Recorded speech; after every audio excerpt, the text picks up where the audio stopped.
শ্রী শ্রী ঠাকুর অনুকূলচন্দ্রের সত্যানুসরণ থেকে পাঠ করছি।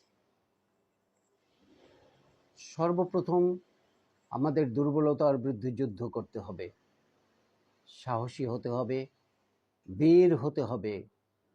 পাপের জ্বলন্ত প্রতিমূর্তি ওই দুর্বলতা।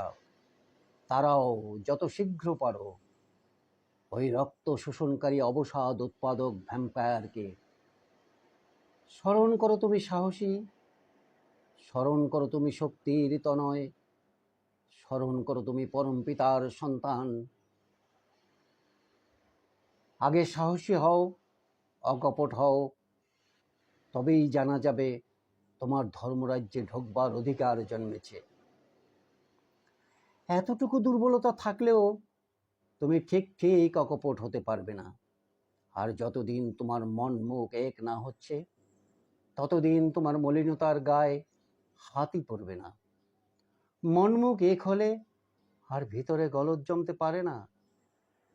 গুপ্ত আবর্জনা ভাষায় ভেসে উঠে পড়ে। পাপ গিয়ে তার ভিতর বাসা বাঁধতে পারে না। হটে যাওয়াটা বরং দুর্বলতা নয় কো, কিন্তু চেষ্টা না করেই দুর্বলতা।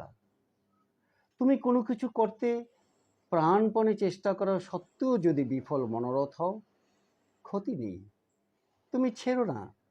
ওই অম্লান চেষ্টাই তোমাকে মুক্তির দিকে নিয়ে যাবে। দুর্বল মন চিরকালই সন্দিগ্ধ, তারা কখনই নির্ভর করতে পারে না। বিশ্বাস হারিয়ে ফেলেছে, তাই প্রায়ই রুগ্ন, কুটিল, ইন্দ্রিয় পরবশ হয়। তাদের নিকট সারাটা জীবন জ্বালাময়। শেষে অশান্তিতে সুখ দুঃখ ডুবে যায়। কি সুখ কি দুঃখ বলতে পারে না, বললে হয়তো বলে বেশ, তাও অশান্তি। অবসাদে জীবন ক্ষয় হয়ে যায়। দুর্বল হৃদয়ে প্রেম ভক্তির কোনো স্থান নেই। পরের দুর্দশা দেখে, পরের ব্যথা দেখে, পরের মৃত্যু দেখে নিজের দুর্দশা, ব্যথা বা মৃত্যুর আশঙ্কা করে ভেঙে পড়া, এলিয়ে পড়া বা কেঁদে আকুল হওয়া ওসব দুর্বলতা। যারা শক্তিমান তারা আর যাই করুক তাদের নজর নিরাকরণের দিকে, যাতে ওসব অবস্থায় আর না কেউ বিধ্বস্ত হয়। প্রেমের সহিত তারই উপায় চিন্তা করা। বুদ্ধদেবের যা হয়েছিল ওই হচ্ছে সবল হৃদয়ের দৃষ্টান্ত। তুমি বলো না তুমি ভীরু, বলো না তুমি কাপুরুষ, বলো না তুমি দুরাশয়।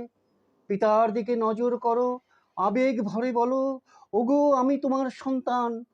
আমার আর জড়তা নেই, আর দুর্বলতা নেই, আমি আর কাপুরুষ নই। আর তোমাকে ভুলে নরকের দিকে ছুটে যাব না, তোমার জ্যোতির দিকে পিছন ফিরে অন্ধকার অন্ধকার বলে চিৎকার করব না।